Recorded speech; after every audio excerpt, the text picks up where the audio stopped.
Here, we are given a steel pipe AB with a 102 mm outer diameter and a 6 mm wall thickness, and the known dimensions shown in the picture. Knowing that arm CD is rigidly attached to the pipe, determine the principal stresses and the maximum shearing stress at point K and H, which is this point and this point. This is the formula for calculating principal stress and maximum shearing stress.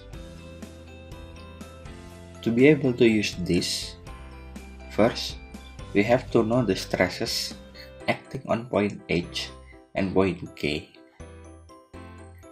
This stress could be occur in multiple ways. It could be caused by internal force generating transverse stress, from torsion generating torsion stress, or because of bending generating bending stress. So here is the strategy. First, we have to define the internal forces acting on point H and point K based on the loading that given in the figure. Then, we should define the effect of that force for both of point H and K. Then, after we know, we could calculate it using formula that we already known previously. After that, we could develop a plane stress for each point. Then, we could calculate the principal stresses for point H and K. Our beam is a hollow pipe with this attachment fixed on the pipe.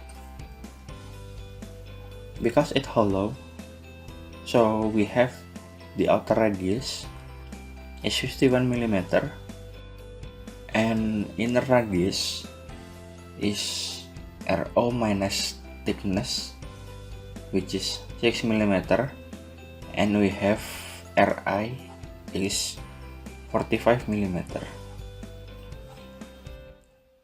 To see the internal forces action on point H and K, we will cut the pipe at here. So we have sections like this. We have force 10 kN towards positive x direction. Our section will also experiencing that force. We call it Fx, and the amount is 10 kN. The force also have distance to the center of the pipe between point A to C, so it will generating moment at y-axis. We call it My, and the amount is 2000 Nm. The force also have distance to our cut between point D to K, so it will generating moment at z-axis. We call it Mz, and the amount is minus 1500 Nm. So it is clockwise. We already know the internal forces acting on point H and K. Now we will identify what stress is generated by these forces. We know there is moment My at y-axis. As shown in the figure, the pipe is twisted by this moment in counterclockwise direction. We know when a beam is twisted, it's generating torsion stress. This is the stress that we calculate. And the torque is My, which is 2000 Nm. C is the radius. Maximum torsion stress is generated at outer surface So C is using outer radius. For J, because we have inner and outer radius, so we have to subtract outer with inner, and we get the J. Because point H and K both located at outer surface, so it will experiencing same amount of torsion stress.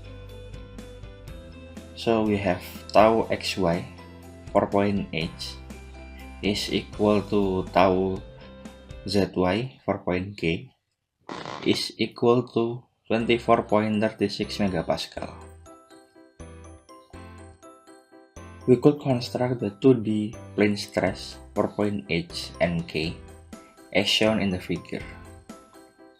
The plane stress is known by taking small portion where point H and K located, which is here at outer surface. For point H, we look from z-axis. So the plane of H is located here at x and y axis. For point K, we look from x-axis.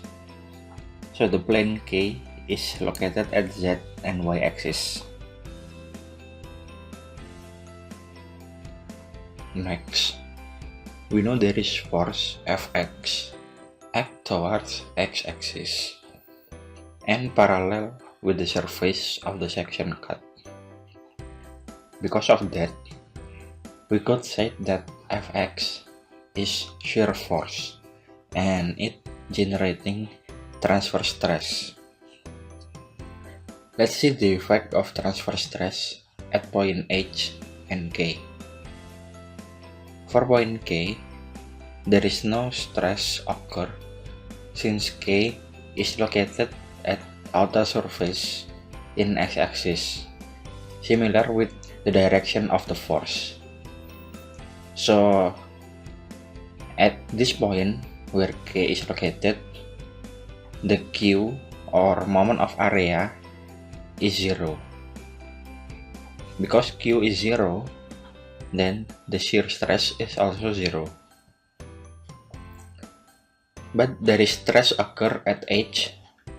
Using similar method to solve transverse stress, first we take an area from outer surface to where point H is located.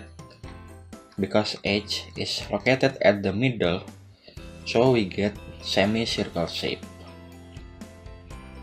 Next, we will calculate the Q. We know the area of semicircle is this. The y cap or distance from centroid to neutral axis for semicircle is this. You could easily find the derivation of this formula from the textbooks from the internet. Then we substitute both of the formula to equation Q and we get new formula for Q is 2/3 r cubed. Remember, we have hollow tube, so we have to subtract outer Q with inner Q, and we get Q is this. Then for I, we know the formula for I for cylindrical tube is this. It is similar with J/2. And we get I is this. T is the width. Because it hollow, so the width is the twice of thickness. Then substitute all of that value and we get tau at H is this. There is another way to calculate the shear stress by using simpler shear stress formula for hollow tube. You could find the formula on the textbook or from the internet. The formula is 2V/A. V is the shear force and A is area of the cross section. We have V is this, and the area is this, and we get tau xy is this. It is quite similar with the previous calculation.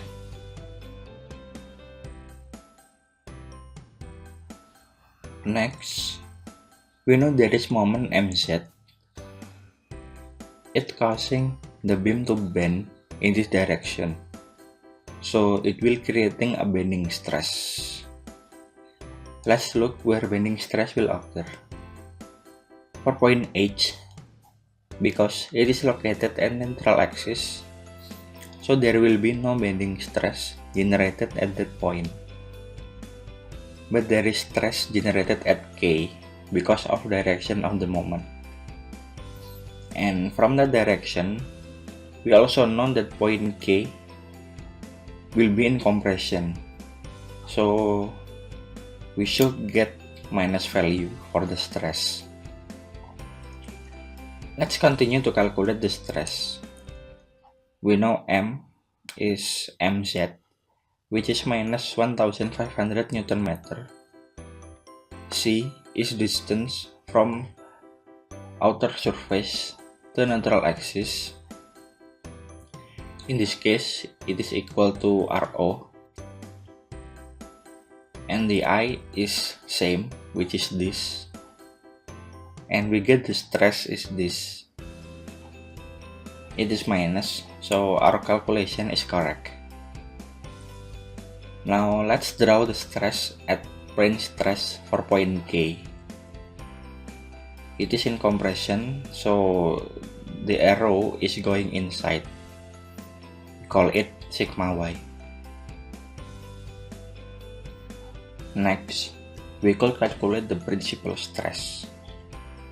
For point H, as shown in the plane stress, we don't have normal stress at point X, Y, and Z, so it is all zero.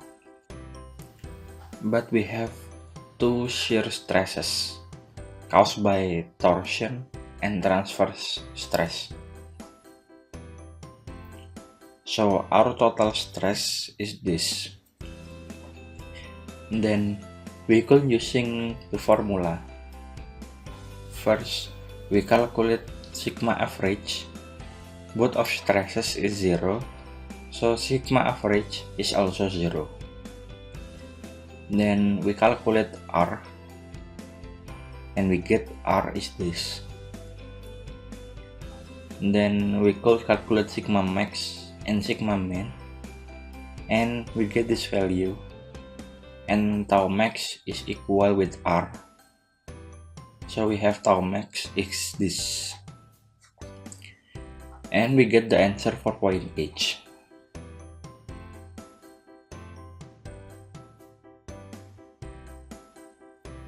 For point K, using similar procedure, from plane stress, we see that we have normal stress at Y, and we have tau because of torsion. Then we calculate sigma average, and we get this value. Then the R, we have this value, and we get sigma max and sigma min and tau max, and we get the answer for K.